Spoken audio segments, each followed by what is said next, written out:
Clara shoved my binder aside and dropped into my chair at the head of the Windsor Suite table. Her father, CEO Richard Hale, pulled the microphone toward her with a flourish, as if passing a crown. 12 global CEOs watched the scene in silence while I stood in the doorway. Frozen. Today, the one working with CEOs is Clara. Richard Hale's voice echoed through the room. Then he looked at me with a sharp gaze. "Elise, you are done here!" In that single gesture, I was erased. No one knows. I had walked into this room prepared to lead a $1.9 billion cross-border negotiation. For weeks, I had labored over every clause, every translation, ensuring the German mirrored the Japanese, the Mandarin matched the English. This was my life's work. Instead, I was left standing while the CEO's daughter, 26 and untested, claimed my seat with a smile that felt more like a slap. "My name is Elise Grant. I am the Chief Linguistic Strategist at Lydian Corp. I am not a showpiece executive, but I am the architect behind every major deal that kept this company alive. When words faltered across borders, I made them precise. When meaning slipped between languages, I closed the gaps. For 20 years, I held billion-dollar agreements together with the kind of accuracy most people never noticed, but could never survive without. I gave everything to this work. I missed my father's final hours in the hospital because I was in another city. Ensuring a contract didn't collapse, I traded birthdays, anniversaries, and quiet nights at home for conference calls and redlined pages. My loyalty wasn't abstract. It was lived, costly, absolute. And now, in front of every major partner, Richard brushed it all aside. He placed his daughter in my chair, draped her in my authority, and let the world believe she had built what I had spent my life constructing. The room shifted uneasily. Executives glanced between us, translators whispering in hushed tones. They knew me. They had expected me. What they saw instead was nepotism painted as innovation. The humiliation cut deeper than words. Richard hadn't just replaced me. He had chosen to do it publicly, to strip me of dignity in the one room where I had always commanded respect. This was no accident. It was a betrayal staged for an audience. I sat in the back of the Windsor Suite, my hands pressed against the closed binder resting on my lap. And for the first time in years, I felt the weight of everything I had given to this company. The humiliation of being replaced still stung, but beneath that sting, something darker stirred, an anger that pressed hard against the walls of my chest, demanding release. Yet it was laced with sorrow, the kind that only comes from realizing how cheaply your sacrifices can be dismissed. My journey had not been quick, nor had it been glamorous.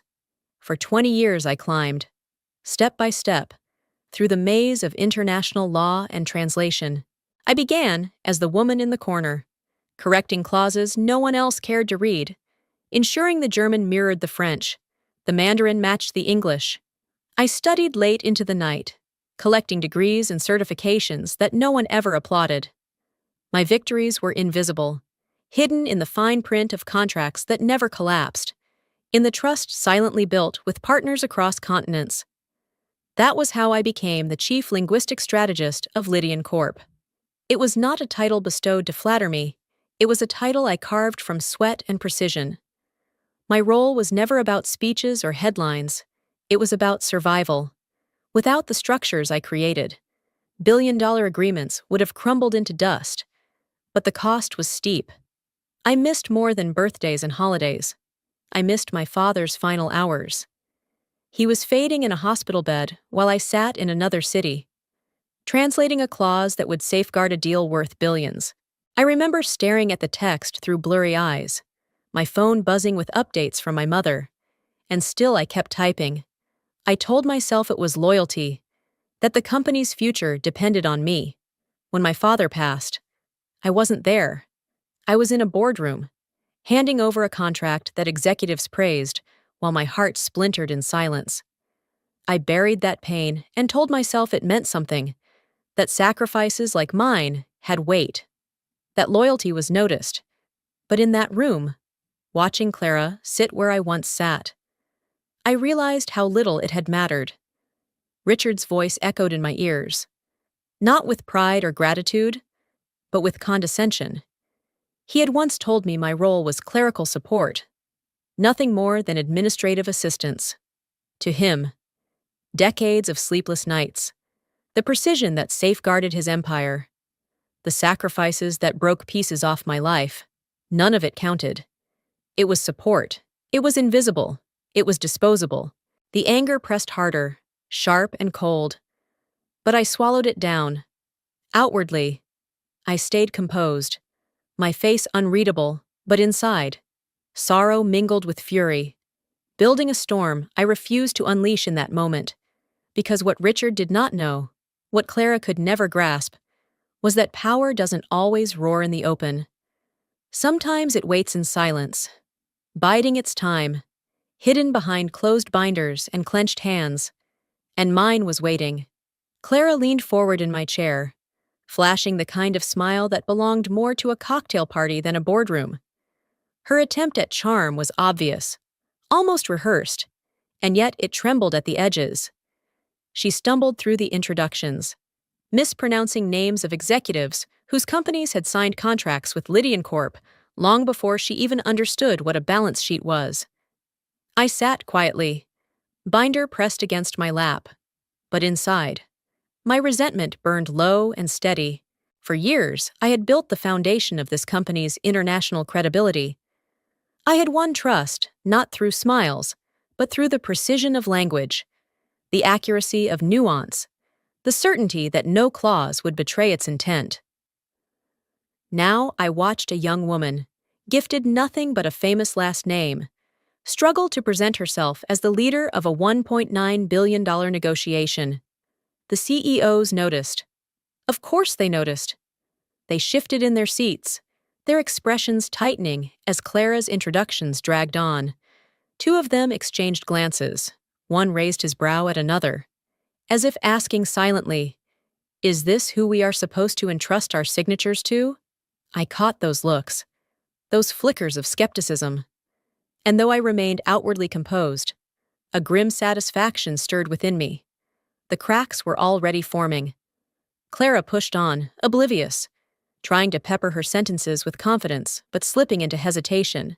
Her voice wavered whenever she reached for a technical phrase, stretching syllables too long, hoping no one would question her. But this was not a room for pretending. These were seasoned leaders who had weathered scandals, recessions, and hostile takeovers. They recognized weakness the way predators recognize fear. Then it happened. One of the delegates, a CEO from Beijing, leaned forward, his translator pausing. He asked Clara, in Mandarin, to clarify a legal term central to the deal, a phrase any competent strategist would know without blinking. The silence that followed was brutal. Clara froze, her smile faltering, her eyes darting toward Richard. Then she laughed weakly, tilting her head as if the question itself were out of place. "Oh, well, I don't really think that's relevant at this moment," she stammered, hoping charm would mask ignorance. But the damage was done. My resentment flared hotter, though I kept it buried beneath a calm expression. This was the room where I had spent 2 decades proving myself, where I had safeguarded the trust of every CEO, now watching Clara's incompetence. And yet, I was the one pushed aside. Richard, seeing the unease ripple across the table, intervened quickly. "Not necessary," he said firmly, waving the moment away with the authority of his title. "The details of translation don't matter. The spirit of the agreement is what counts." That dismissal sliced deeper than Clara's stumble. My life's work, the precision, the sacrifices, the invisible battles fought through words, reduced to not necessary. I clenched the binder tighter, heat rising behind my ribs. The resentment did not explode.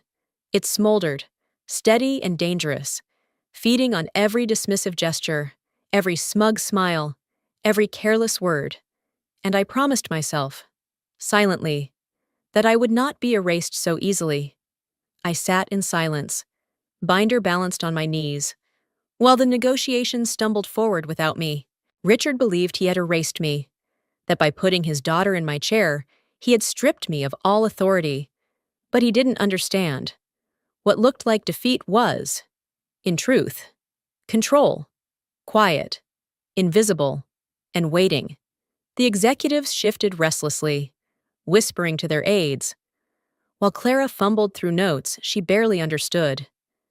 Richard's confidence swelled with each word he spoke, convinced that his family name was enough to hold the room together. He thought I had nothing left, but I carried something no one else in that suite could see. I had built the framework of this contract months before today, carefully embedding a safeguard that no executive or lawyer had questioned. It was a dual language clause, invisible to anyone who did not know where to look. Every line written in English had a corresponding version in the original language: Mandarin, German, Portuguese, Japanese. The two had to match precisely. If they did not, the deal collapsed under its own weight. And there was more. The system required my biometric confirmation before 9:47 a.m. Without it, the agreement would auto-void, rendering the $1.9 billion negotiation nothing more than a ghost. No one in the room knew. Not Richard. Not Clara. Not the lawyers nodding along as if every word made sense. Only I understood the ticking clock. The invisible wire threaded through the heart of the deal. I looked down at the binder in my lap, fingers resting against its cover. Richard glanced at me once, a smirk tugging at the corner of his mouth, as if to remind me of my powerlessness. He believed I was a ghost in that room, stripped of relevance. What he failed to see was the steadiness of my hands, the calm in my eyes. Because power is not always loud. Sometimes it waits in silence. The clock above the screen glowed faintly. 9:31 a.m. 16 minutes left. Clara stumbled through another mispronounced term. The CEOs exchanged looks, doubt spreading like smoke across the table. Richard didn't notice. He believed he had won. That loyalty could be discarded without consequence. Inside, I felt the steady rhythm of quiet control. My anger had burned itself into focus, and my sorrow had hardened into patience. I didn't need to interrupt, to shout, or to plead for recognition. My work spoke for itself, hidden in the bones of the contract. And as Richard continued, swelling with arrogance, I remained still, holding the binder close. He thought I was powerless. He had no idea the room was already mine. Clara's voice wavered as she leaned into the microphone, attempting to sound confident while reading a section of the German draft. She paused at the word Verzicht, her brow tightening for a brief second, before announcing in English, "And here we have the clause of consent." Consent. The word slid across the room like a knife scraping against stone. I felt the corners of my lips tighten, though I forced them back into a neutral line. Verzicht did not mean consent. It meant waiver, specifically. Waiver of liability. One tiny mistranslation, one careless slip, and the meaning of the contract changed entirely. To the untrained ear, it was nothing. To men and women in this room who had spent their careers protecting empires, it was a crack in the foundation. The Munich CEO's head jerked up. He raised one brow, then leaned slightly toward his assistant. A quiet exchange followed, the assistant scribbling a note before nodding firmly. It was subtle, almost invisible to anyone not paying attention. But I saw it. I had spent my life reading between the lines, watching for the faintest shifts of expression. That single signal was enough to confirm what I already knew. Suspicion had entered the room. I lowered my gaze to the binder in my lap, steadying my breath. Deep inside, where my anger had cooled into something sharper, a quiet satisfaction began to stir. It was not gloating or cruelty. It was recognition that truth has a way of surfacing, even in silence. Clara plowed forward, unaware of the damage she had just caused. She turned pages, her voice faltering slightly, forcing cheerfulness into words she barely understood. Richard sat with his hands folded, chest broad with misplaced pride. He had not noticed. He thought the negotiation was holding, but the room was shifting. I caught it again, a subtle sign. This time from the Japanese delegate at the far end of the table. He had been writing steadily, neat lines across a narrow notebook. Then he stopped. His pen hovered, ink poised above the page, as his eyes flicked back to the screen. His silence was sharper than any word. He had seen the same inconsistency. The air grew heavier. Doubt was not loud. It rarely was. It spread like smoke, threading through unspoken glances, lingering in tightened jaws, whispered notes between aides. Clara kept talking. Richard kept smiling, and I sat in the shadows, binder resting in my lap, my expression calm. Inside. However, I felt the first bloom of satisfaction, not joy, not triumph, just the steady knowledge that the cracks were widening, and no amount of arrogance could seal them. Richard thought I had no place in this room, but every mistranslated word proved otherwise. The room shifted again, this time more visibly. At the far end of the table, the Brazilian CEO leaned toward the Japanese delegate, their translators hovering close. They spoke in hushed tones, the kind of whispers that ripple louder than any speech. Both translators pointed discreetly at their documents, their fingers resting on phrases that didn't align. I didn't need to hear the words. I knew exactly what they had found. More inconsistencies, more cracks in the fragile facade Clara was trying to hold together. The silence that followed those murmurs was suffocating. It pressed against the glass walls of the Windsor suite, heavy and undeniable. Clara, oblivious, continued her presentation with the forced brightness of someone unaware they were already losing the room. She stumbled through another clause, her voice climbing and falling awkwardly, filling the void with words that convinced no one. Richard sat with his hands clasped, nodding firmly as if the approval of one man could anchor 12 uneasy leaders. I felt the tension gathering like a storm front. Every second of silence after Clara's words landed heavier than the words themselves. It was the silence of skepticism, of judgment, of decision-making happening quietly and collectively. Executives did not need to announce their doubts. They let them hang in the air. And I recognized that air now. It was the same quiet that had preceded failed negotiations I'd seen before. The same stillness that signals an empire about to crumble. Clara flipped a page and attempted another explanation. Her laugh was thin, stretched too far. As if a performance could cover what she did not know. The CEOs did not laugh with her. Their faces hardened. Their pens slowed. And then came the moment that sliced through the tension like a verdict. One of the delegates, sharp, deliberate, closed his notebook. The sound was not loud, but in that room it carried like a gavel striking wood. It was an unspoken signal, one I knew well. Negotiators who intended to sign kept their pens moving until the last clause. Closing the book before the end was a declaration. This is over. My chest tightened, but not with fear. It was recognition, a grim acknowledgement of the truth I had been waiting for them to see. The negotiation was unraveling. The confidence Richard clung to was nothing but smoke, and the CEOs knew it. Clara, however, did not notice. She pressed forward, talking faster now, her eyes darting around the room in search of approval that never came.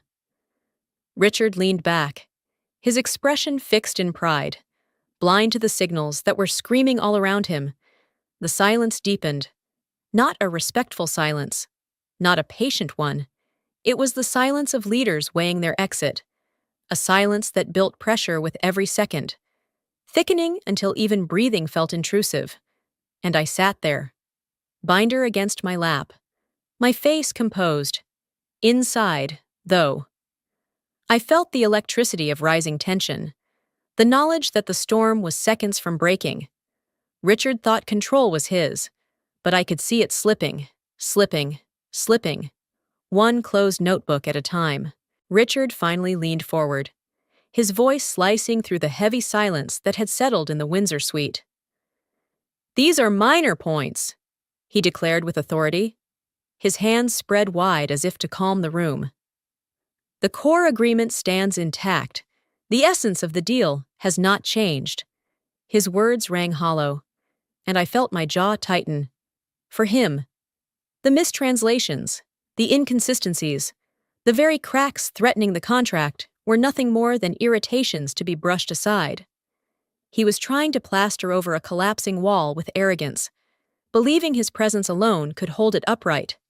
Inside me, fury surged, but I pressed it down, holding it steady like water against a dam. For 20 years, I had built my career on the conviction that words matter, that precision is not decoration, but protection. I had seen a single misplaced comma cost millions, a mistranslated phrase trigger lawsuits that lasted years, and here was Richard, reducing decades of vigilance to minor points. The contempt in his dismissal burned hotter than the humiliation of being replaced. Clara nodded beside him, echoing his confidence, though her hands trembled against the binder. She seemed relieved that her father had spoken, eager to let his authority cover her inadequacy. The executives, however, were not convinced. Their silence was not agreement. It was resistance hardening into decision. Then came the moment that cracked the air.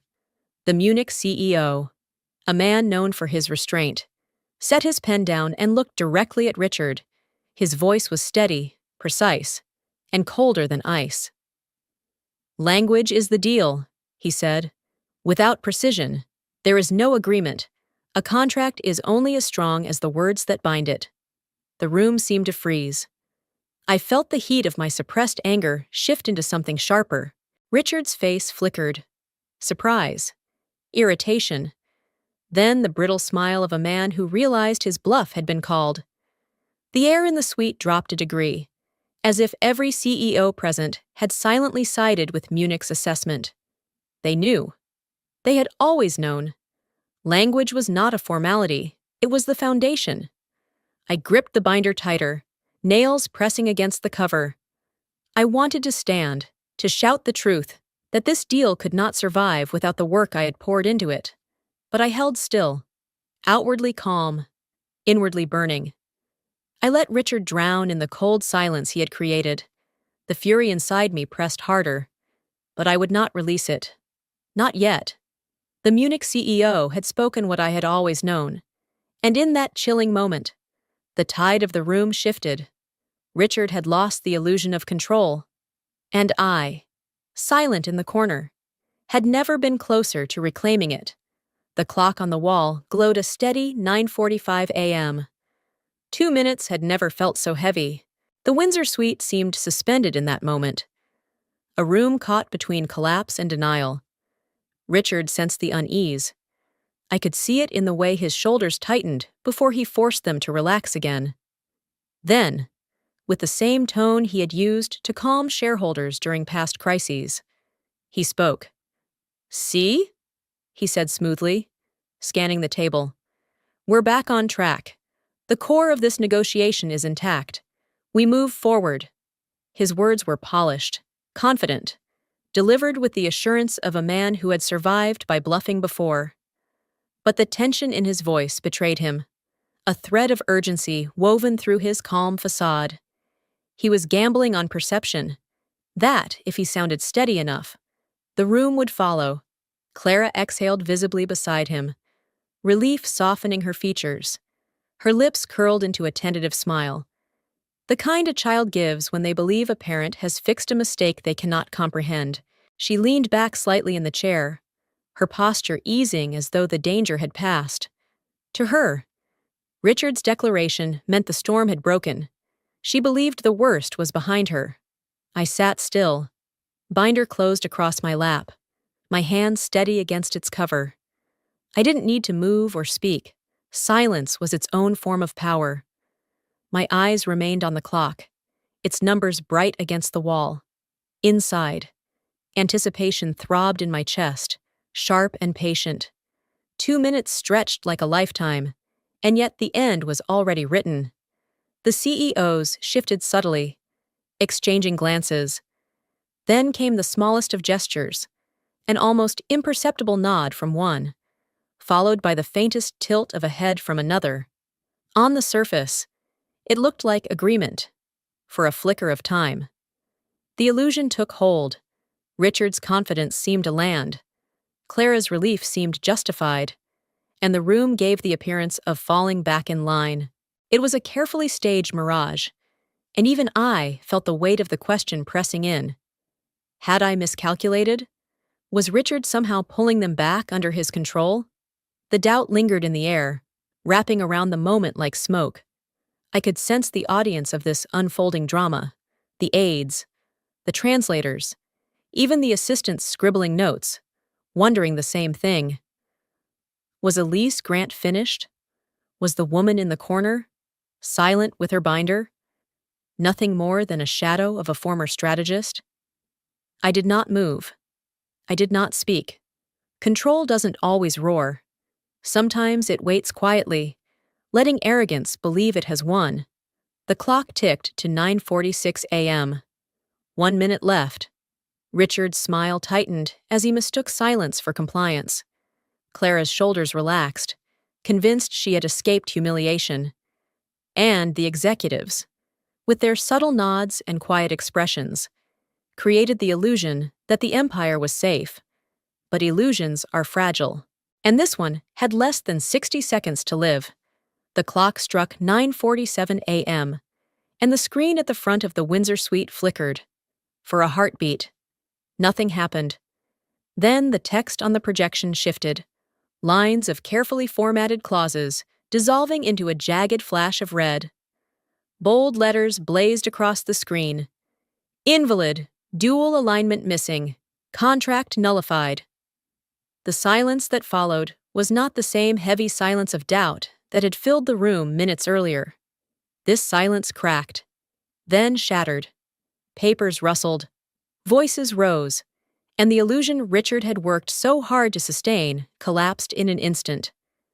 The $1.9 billion agreement, the crown jewel of this gathering, had just vanished before their eyes. Executives scrambled, their aides flipping through binders, translators scanning documents in disbelief. Clara's face went pale as she stared at the screen, the color draining from her forced smile. Richard shot to his feet, his voice hoarse, as if sheer volume could restore what had been lost. This is a technical glitch, nothing more. The deal still stands. But the screen did not waver. The contract was gone. The Munich CEO stood first, his presence commanding the room. His words were sharp, final, unshakable. If Elise Grant is no longer at this table, then neither are we. His statement struck like a gavel, and the others seized it as truth. Chaos erupted. Voices overlapped in Portuguese, German, Japanese, and English, each carrying the same message. Betrayal had been exposed, and trust was irreparably broken. Assistants gathered their documents. Translators whispered hurried confirmations. What had been unease became outrage, and what had been skepticism became rejection.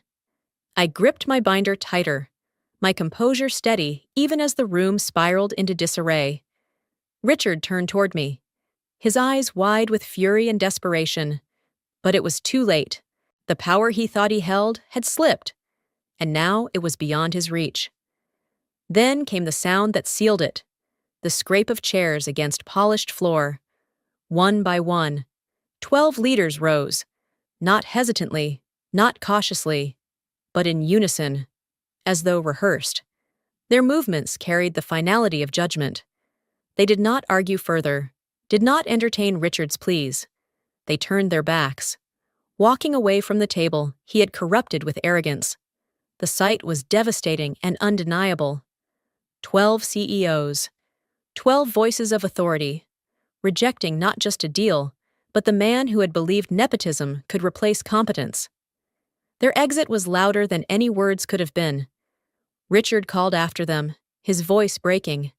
Clara sat frozen, binder limp in her hands, unable to process the collapse she had helped trigger, and I remained in my seat, calm amid the storm, watching the empire they had built on arrogance crumble in less than a minute. The chaos had come, swift and merciless, and with it, the truth. Without me, there was no deal. The glass doors of the Windsor suite swung open, and I stepped out into the late morning sunlight. It washed over me, warm and sharp, as if the world itself were bearing witness to the collapse I had just orchestrated. The binder was still in my hand, its weight no longer a burden, but a symbol, proof of a truth that could not be erased. Behind me, the suite had fallen silent in a very different way. Richard stood motionless, his face drained of confidence, his authority fractured beyond repair. Clara sat slumped in my former chair, her binder useless in her lap, her eyes wide with the realization that her surname was no shield against failure. They had gambled on arrogance, and the cost was written across the empty seats of 12 CEOs who had walked away in unison. I did not need to look back. Vindication was not found in their defeat, but in the clarity of my own survival. Each step into the sunlight was lighter than the last. A release from years of sacrifice dismissed as clerical and decades of loyalty reduced to convenience. My honor had not only been restored, it had been proven indispensable, stamped across a contract that refused to exist without me. My phone buzzed in my pocket. I paused, sliding it open. And there it was, a message from Victor Lang, CEO of a rival firm. "Call me tomorrow. We want you to lead our global compliance division." For a moment I stood still, letting the words sink in. The world that had tried to erase me was offering me a new place. Not in the shadows, but at the helm. A future built not on appeasement, but on recognition of what I truly was: essential, irreplaceable, and finally free. I tightened my grip on the binder, drew a deep breath, and stepped forward. Some stories end in collapse, but mine was a beginning disguised as an ending, because when loyalty is betrayed, arrogance may win for a moment, but truth will always claim the final victory. If this story resonated with you, share your thoughts below, leave a comment, like the video, and subscribe so you don't miss the next story of justice reclaimed.